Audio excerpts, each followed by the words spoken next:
Welcome to the Billion Dollar Builder, the podcast that dives deep into the world of mega construction projects worth over $1 billion. I'm your host, Mark Bodner. With over 50 years of experience working on iconic projects, I've seen it all, well, just about all. Today, we're going to explore the billion-dollar secret behind today's construction industry. Get ready to uncover the hidden truths of the construction industry and learn how to navigate its biggest challenges. This episode is brought to you by CMX, also known as the Construction Management Expertise Company, your partner in construction litigation support. When you're facing complex claims and need expert guidance, CMX is here to help you cut through the chaos. Visit our website at https://cmx.llc/home and mention Billion Dollar Builder for a free consultation on your case. Now let's take a look at another crucial aspect of managing mega projects. Welcome back to the Billion Dollar Builder. I'm your host, Mark Bodner, and today we're joined by Richard Tattersall, a global leader in real estate and workplace solutions. We'll be diving deeper into the intricacies of managing large-scale real estate projects for success and why having a comprehensive strategy is critical in our industry. So we'll start with an introduction to Richard. Richard, give us a brief overview of your experience and expertise. Okay. Nice to meet you, Mark. Nice to meet you too. Well, I haven't seen you in a while.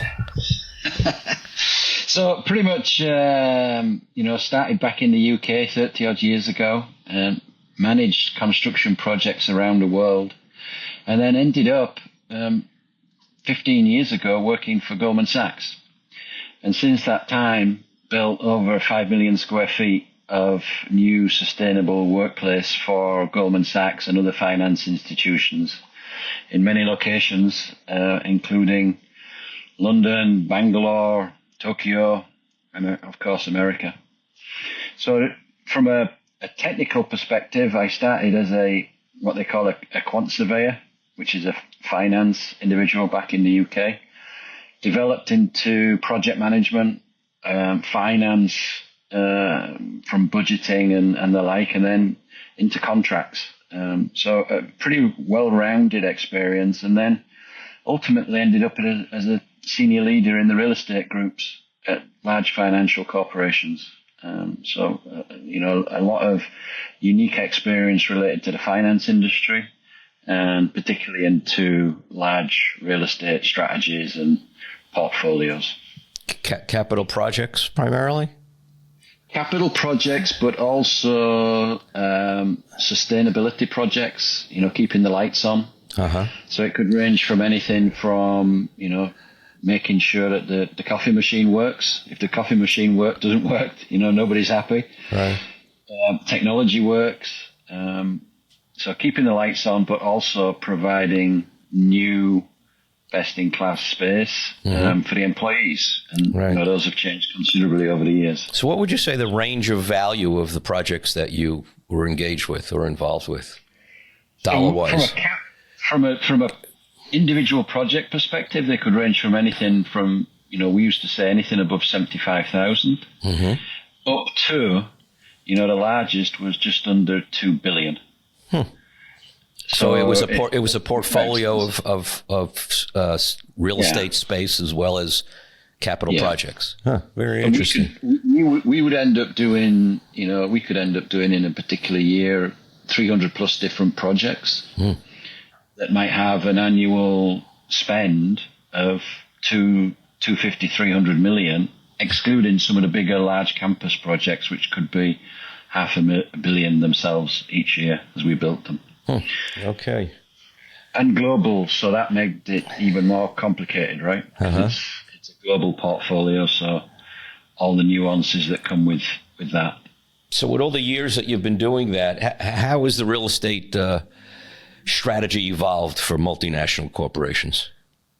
I think it's evolved considerably, right? If I go back to the first time, the actual workplaces has evolved. The corporations have evolved. When I joined Goldman Sachs, the number of global offices was much less than it is today. There was a 5-10 man presence in India Mm-hmm. Now they have 10,000 people. Wow. And as a result, we built a 2.5 million square feet campus for them.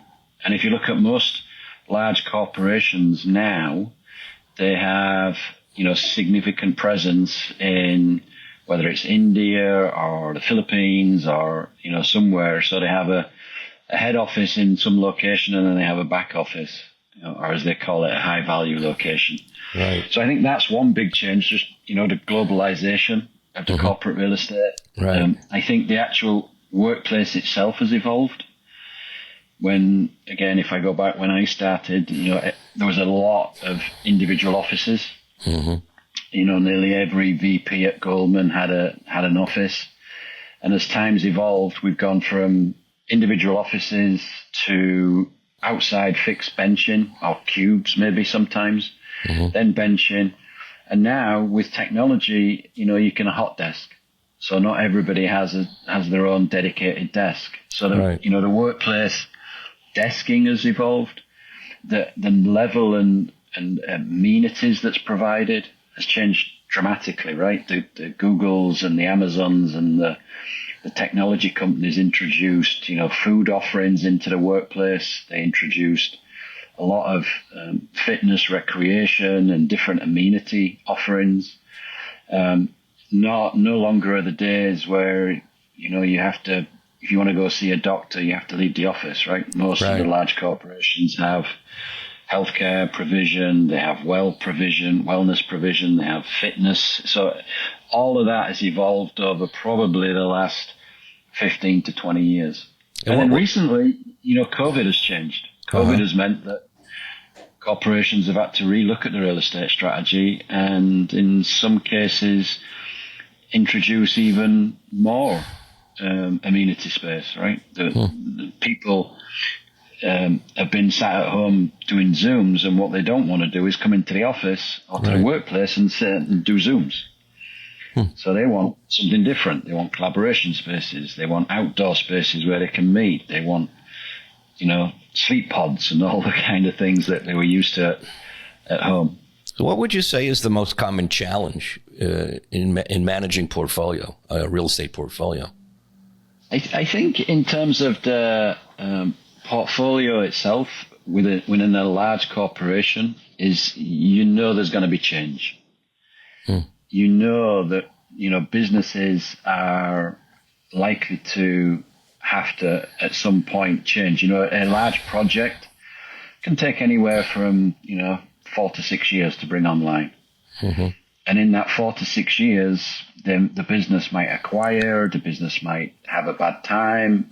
That if you look back 3 or 4 years ago before COVID, the Googles and the Amazons were building crazy number of new offices all over, and then the tech industry had a downturn. So they don't need all those offices anymore, and so they've had to, look at their strategy and change it. So I think you gotta be flexible. You've got to know that there is going to be change, whether it's at a corporation level, a business level, or actually at the workplace level. And you've got to try and accommodate it as best as you can and be flexible.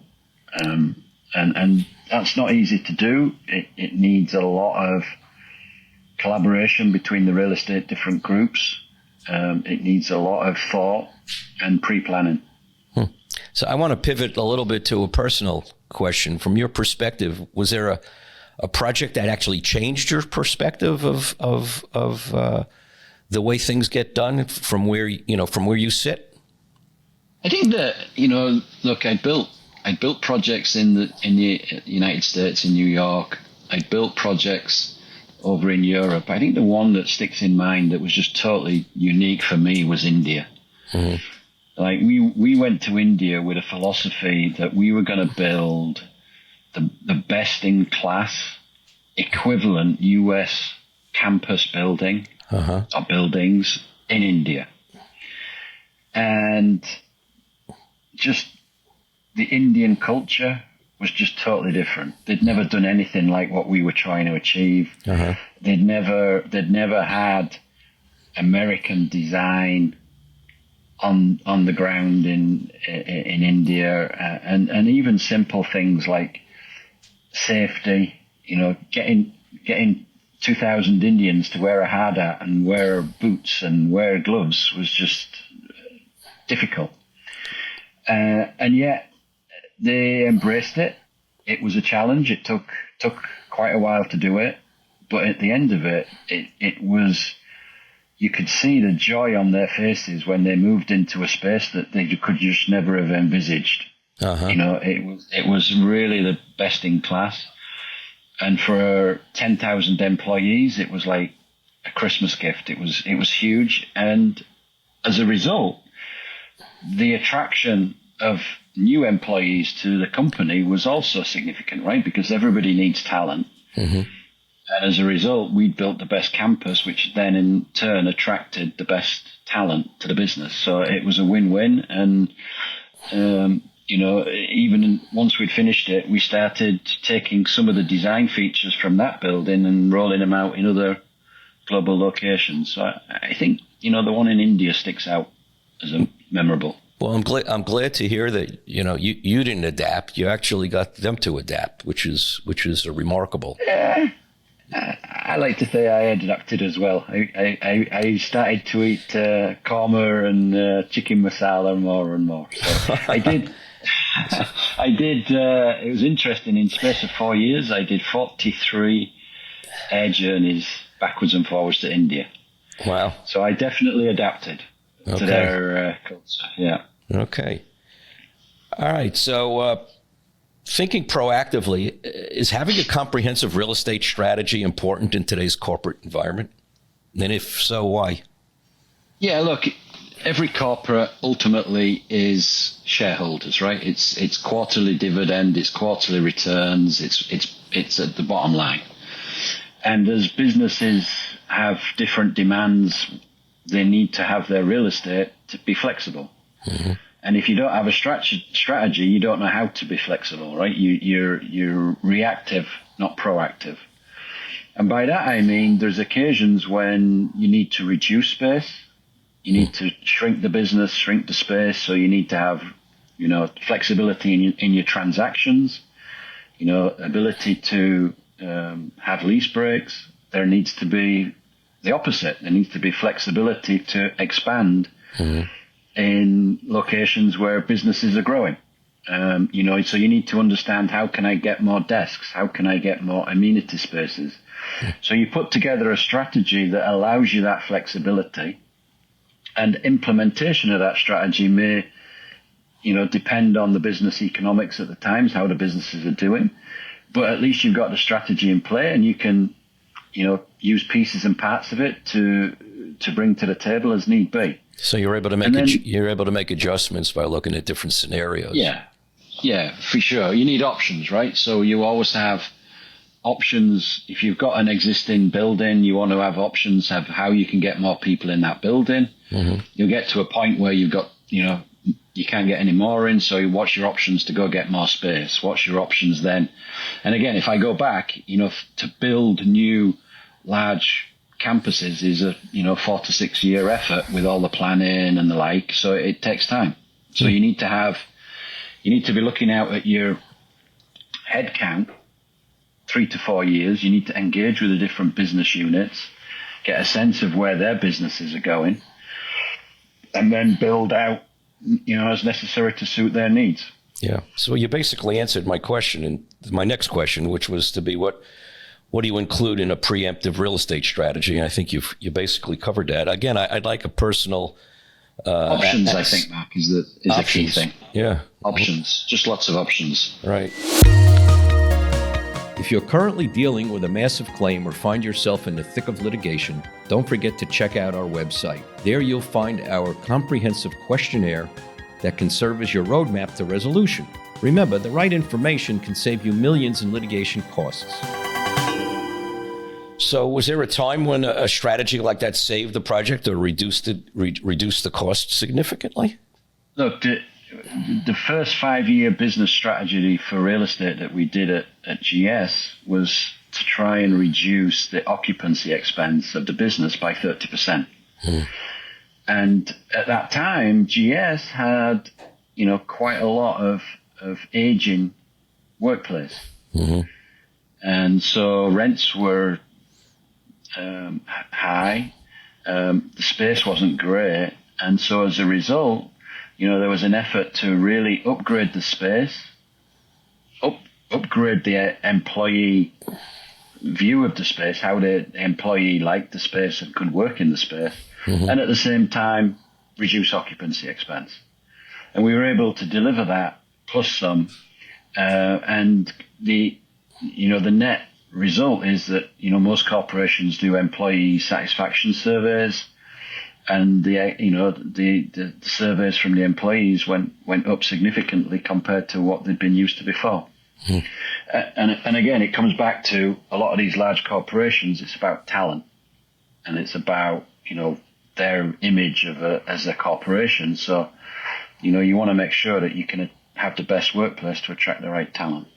So what are the key elements of a sustainable workplace strategy? So I think the demands of the shareholders and the demands of the employees now have led a lot of corporations to really, really, really think about this. It all started probably a decade or more ago, where everybody started to look at LEED certification for the buildings itself, and then that turned out to be okay. Everybody had LEED Gold, so there was nothing unique about it anymore. So then people started to look at, well, okay, what else can we do for the employee and the space and their environment? And so now you've got, well-being certifications like WELL or FitWell. And so it's just a continual, what's next? What can we do for the environment? A lot of the corporations have their own firm-wide sustainability goals. And a lot of the real estate needs to match it or exceed it. And so you're continually looking out for what's best in class next.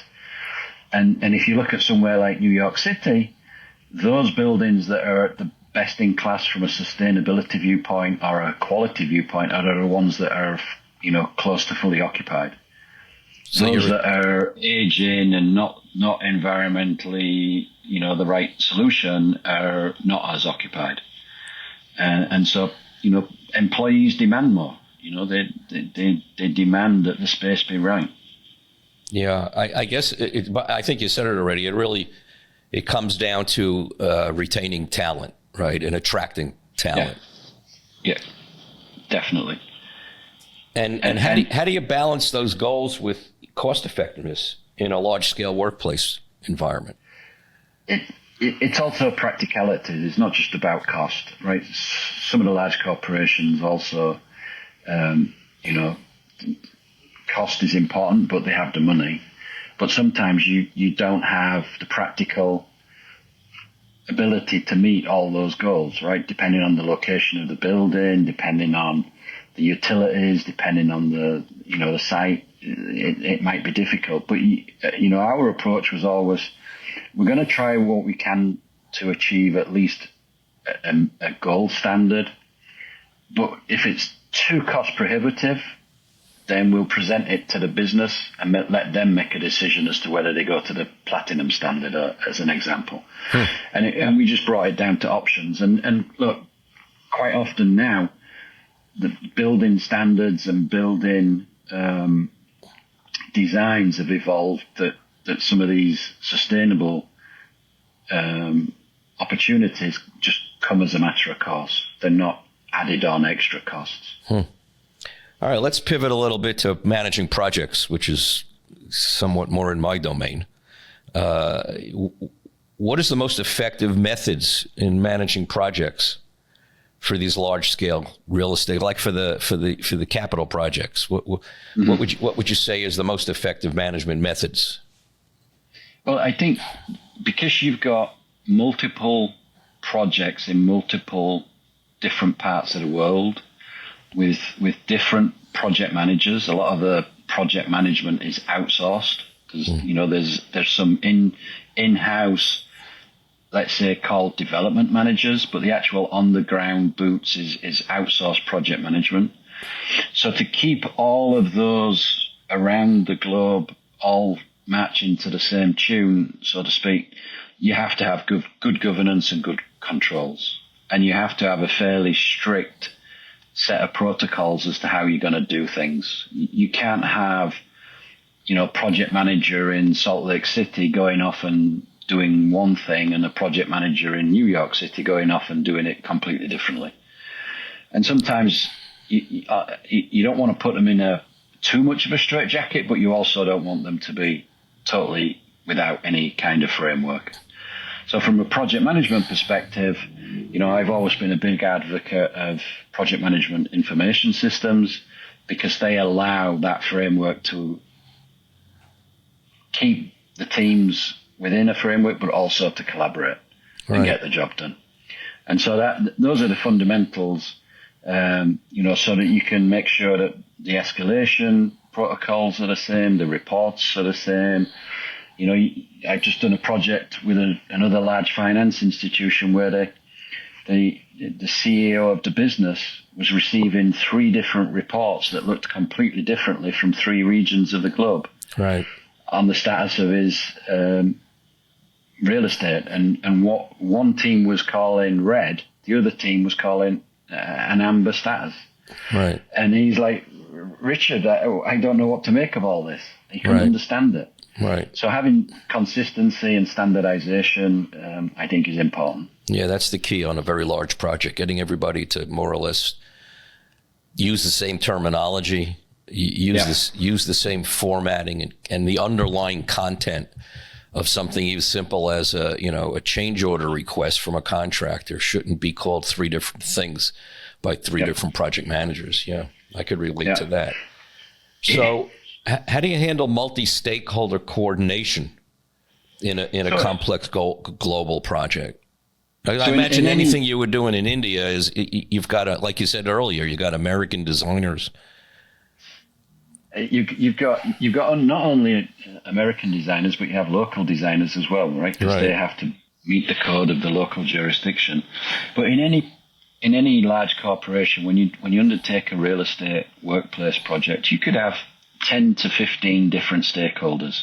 Mm-hmm. From network technology to conference technology to hospitality to wellness to the actual different businesses. And they say about houses, right? Location, location, location. Well, with stakeholders, it's engagement, engagement, engagement. Mm. Engage them early, engage them often, and make them a partner rather than a stakeholder. Make them think that you're working for them, and you'll end up getting their requirements. They'll be coming on board much earlier. The worst thing you can do is ignore them. And then when they do come to the table, oh, well, that's not right. Oh, we need that, right? And I can remember we were building in London, and there was food services to be provided. And the hospitality guys had hired a new chef. Mm-hmm. So the first thing we did was said, okay, what do you want in your kitchen? How do you want your kitchen? Tell us now, and we can build it. Right.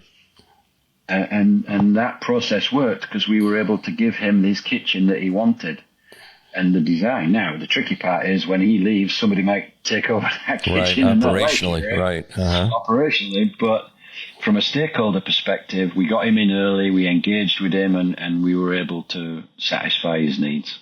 Yeah, that's interesting. Yeah, I could relate to that when I was on the Olympics, and we had all these different constituents, and our department, which was responsible for delivering the venues, we basically put together a matrix of who's going to do what, and we issued it, and it was about a 3-inch thick document. Yeah. And we had a strategy that, you're buying into what we're saying is your responsibility and not your responsibility. And if they didn't bother reading it, when they came in later and they said, well, operationally, this is not going to work because, we're not getting what we need from the, the production, the production crew. And we said, well, that's a change that you're going to have to pay for. Yeah. You know? We setting expectations early is important. Yeah, definitely. We always used to say we're building a building around the technology, right? The technology guys have a way of working. It's super important for the business from a data security and employee productivity. If the technology is not right, then you can have a great building, but if the technology sucks, then it's not good. It's going to affect productivity. Yeah. So we always used to say we're building a building around their technology needs. That's what we used to tell them. Right. And then offline we'd go do something different. Over the past 50 years, I've worked on more iconic mega projects worth over $1 billion each than anyone else in the construction industry. After climbing the corporate ladder to become a project executive, the most impactful thing I've learned is that there's 1, a lack of communication, 2, inconsistencies in operating procedures, and 3, a lack of technology enablement. This results in billions of dollars of unnecessary construction costs and millions of dollars in litigation. The sad truth is that most projects over $500 million will likely end up in litigation. And if you're the poor attorney or claims consultant stuck in the middle of this mess, you may benefit from my ability to get to the bottom of the project's history. For over 50 years, I've used my experience to tell the true story of a project's history, resulting in millions of dollars in litigation cost savings and expedited resolutions of claims. If you understand what I'm talking about, you're probably in over your head in litigation or a massive claim. Below, you'll find a list of questions that will at the very least provide a roadmap for what I'll need to know to help you settle your claim and report massive successes to your constituents. Click the link below and we'll ask just a few questions that will help you identify how to overcome your claims challenges. Remember, the right information can save you millions in litigation costs. So what technical tools, I mean, you mentioned a project management information system before. Could you dig a little deeper on that? What tools should real estate and workplace managers be aware of? And maybe you could talk about a specific case where technology made a significant difference in the project's outcome. Yeah, look, I think project management information system is also, important, single source of truth, real-time information. Mm-hmm. One of the first projects that I had when I joined was actually ended up in a dispute before we'd implemented any project management tool. Mm-hmm. And we ended up in a dispute simply because, we couldn't track the information. The volume was just so huge, we couldn't track it. We were taking too long to respond to requests for information. We were taking too long to respond to change orders. As a result, our case history, when we actually ended up in the dispute, was not as good as it could have been. Mm-hmm. We couldn't find any record. The records were all over. So I think from an audit perspective and a potential of a dispute in the future perspective, having all the records all fully auditable, all fully available in one location is paramount. And that saved us. And I've had audits before we implemented the project management information system, and we'd have a number of findings that, mm-hmm. and in a finance organization, those findings go right to the top of the business, right? Risk is paramount. Right. And then we've had audits afterwards and zero findings and a full clear audit, which is like a piece of gold in a finance organization to get one. And we built 200 million square feet in India, zero findings. We've built 200 million square feet in London, zero findings. And that was because we just gave access to the audit folks, to the PMIS, and said, okay, here's the record. And it was all there. The governance was there because the system had been set up for the governance. The approval levels were all set up, the thresholds. The payments were all recorded, which is huge in a finance industry because everybody's worried about, untoward payments and things like that. And right. So it was a full record of everything. So it's a factual-based record that eliminates a lot of disputes, Correct. Yeah. Yeah. In my experience, I've seen a lot of project managers try to give subjective status reports to the client. And when we have a system like that in place, they don't want to see an objective, a subjective report. They don't want to see one project manager's view of what happened. They want to see how it was handled collaboratively. And an audit trail is really important in that regard. Well, thanks for that. It's good. One of the biggest challenges we had with our implementation was agreeing with the project managers what actually red, amber, and green meant and would be calculated. And you wouldn't believe every different project manager had their own view. And so we set the system up to calculate automatically the RAG status. And they'd be like, well, it's not amber, it should be green. Well, no, you're behind schedule. It's amber. Right. So you're talking about KPIs. KPIs and RAG status and the like, yeah. Okay. Well, what would you think is the key knowledge that every project manager should have working in your area? Look, the fundamentals are always cost and schedule and quality, right? So they go without saying. I think early escalation and proactive coordination, communication, and don't be afraid to escalate, right? If you're behind schedule, escalate it early. Tell people if you've got a budget risk. Tell people. The worst thing you can do is get to 2 months before opening and tell a business we're going to be late or we're going to be over budget. Right. That just is totally wrong. And so early escalation, early communication, and there could be opportunities to resolve the situation and course correct. But if you don't tell anybody as a project manager, you're pretty much going down the wrong path. Yeah, and I've actually seen that being the reason for pushback by project managers, that because a technology tool that has collaboration and visibility also promotes accountability. And even if the project manager doesn't want to raise the issue for whatever reason, maybe he or she doesn't feel they're ready to, elevate it, the system can be set up to elevate those things, and red flags can be, attended to by senior level management, which is at the end of the day affects the bottom line on the project, right?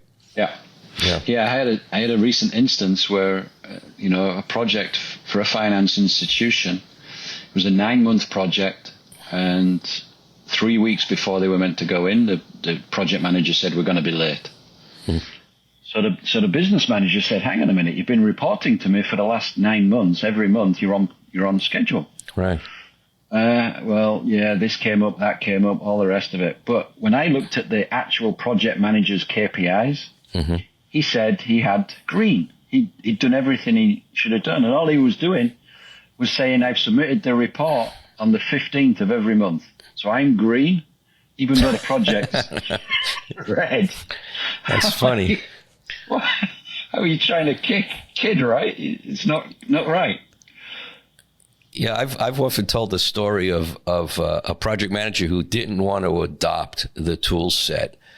And he was faced with walking into a meeting with the CFO and throws the report in front of everybody, hands out his version, which he created in Excel. Yeah. And the CFO looked at him and said, what's this? He said, well, that's my report. He said, no. I just ran the report out of the project management system. That's the one we're going to review. And boy, did he turn red. That was the last time he did that, Yeah. Good. Yeah. So another industry-specific question: how do you balance innovation with practicality in a large-scale real estate project? For us, it was all about mock-ups. It was all about trying it and testing it before we actually got to the actual. So if we were building, a new space and we wanted to try out a new amenity, a conference room, a phone room or whatever, we would build that space somewhere else before we ended up building it. And we would innovate with it, we'd play with it, we'd do it. One of the first things we did, on our London project was to build rail-size mock-up in a factory off-site of a conference room. Right. Because all the technology was changing. There's another, large finance organization in New York that's building headquarters at the moment, and they've just done an off-site mock-up of a 3-story auditorium. They hired a aircraft hangar and built this auditorium, and so to be able to make sure all the visuals worked. So you can't spend enough on mock-ups. You can't spend enough on getting them done early, getting them played with by the right people, getting the stakeholders involved. And then when you actually come to build it, there'll still be the changes because that's just how it is, but they won't be as significant. You know, you remind me of a project I worked on very early in my career for Disney. We had a model of the entire Epcot Center site, scaled with the landscaping and everything. And I was amazed when I went out to Glendale to see this model. They had this little tool that looked like a periscope. Now, what it was designed for was for the art director to position, you know, the view from wherever he was standing. And the most remarkable thing was when we opened up the place, I'm standing on the monorail station, which is on the opposite side of the project from the American Adventure. And you're able, in the final product, to see the flag on top of the American Adventure, which was like Constitution Hall, right? Yeah. And as a result, he got exactly what he wanted because they mocked up the whole site. It was so sophisticated that it even had, you know, where would the sun be at any particular time of day in any particular season. So it was very elaborate. But yeah, mock-ups has been going on in the construction industry for a very long time. Long time. Models. And look, nowadays with headsets, you can do the walkthroughs, right? So people can see the space and they can visualize themselves walking through the space. Right. Okay. So I think we're getting near the end. Do you have any closing thoughts?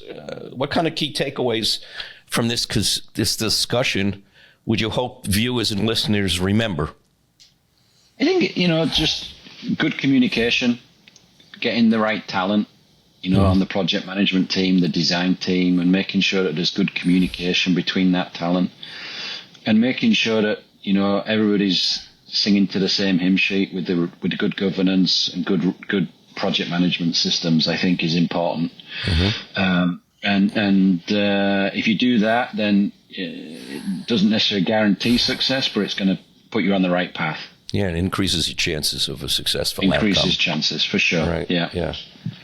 I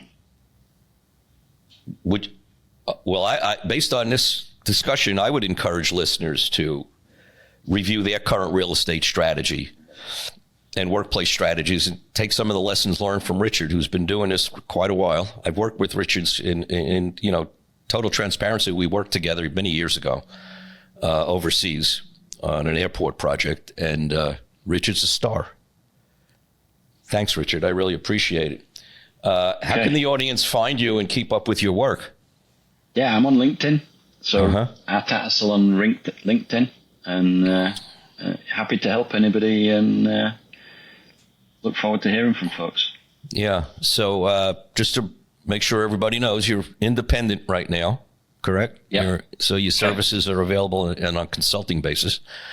And it's Richard Tattersall. We'll make sure we send that information out to the viewers. And I really do appreciate it. So until next time,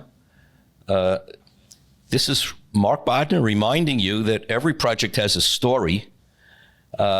Make sure you know how to tell it. And good luck. Thanks for listening in. Appreciate it. Thanks, Richard. Thanks. See you, Mike. Coming up on our next episode, we'll be doing an even deeper dive into this topic with a construction attorney's perspective on the matter. If you're involved in project management, claims, or construction litigation, you won't want to miss it. Subscribe now to ensure you don't miss out on insights that could save your project and your organization's bottom line and increase your profits. Thanks for listening. That wraps up today's episode of The $1 Billion Builder. Remember, in the world of mega projects, knowledge isn't just power, it's money in the bank. If you're knee-deep in a dispute or you're just embarking on a new mega project in its early stages, check out our questionnaire at cmx.llc. It could be your first step toward a successful project or claim resolution. Until next time, this is Mark Bodner reminding you that every project has a story. Make sure you know how to tell it.